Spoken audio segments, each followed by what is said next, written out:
முஹம்மது ஸல்லல்லாஹு அலைஹி வஸல்லம் இன்னும் சொன்னார்கள் சஹீஹ் முஸ்லிமிலும் வருகிறது பிக்திலாஃபின் யஸீர்.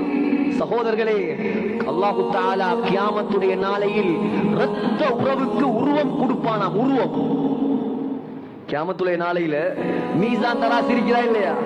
மீசான் தராசில அல்லாஹ் எங்கட தொழுகைகளை, எங்கட நோன்புகளை, எங்கட ஹஜ்ஜிகளை, எங்கட அமல்களை நெருப்பான். யோசிக்கலாம், எப்படி நெருக்கிறது? ஹஜ்ஜை எப்படி நெருக்கிற? தொழுகை எப்படி நெருக்கிற? சகோதரர்களே, தொழுகைக்கு அல்லாஹ் உருவம் கொடுப்பான், ஹஜ்ஜிக்கு அல்லாஹ் உருவம் கொடுப்பான். எல்லா அமல்களுக்கும் உருவம் கொடுத்துதான் கியாமத்துடைய நாளையில் அல்லாஹ் தராசியில் நெருப்பான். சகோதரர்களே, அதே போல அல்லாஹ் இரத்த பந்தத்துக்கு உருவம் கொடுப்பானாம். வாயை படைப்பான், நாக்கை படைப்பான். அந்த இரத்த பந்தம் போய் முஅல்லகத்தும் பி அர்ஷிர் ரஹ்மான், அல்லாஹ்வுடைய அர்ஷில் அப்படியே தொங்குமாம். கற்பனைக்கு எடுத்து பாருங்கள். உலகத்துல தப்பலாம், பணத்தை கொடுத்து தப்பலாம், பதவியை வைத்து தப்பலாம், அவரை வைத்து தப்பலாம். அவர் எனக்கு தெரியும், இவர் எனக்கு தெரியும், அந்த மினிஸ்டர் என்ற வலதுகை, இவர் என்ற இடதுகை.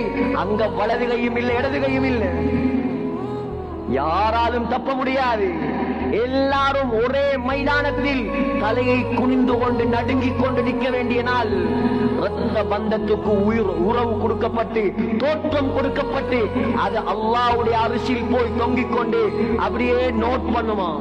யாரெல்லாம் போறான்? எல்லாரும் அதாலதான் போவோம்.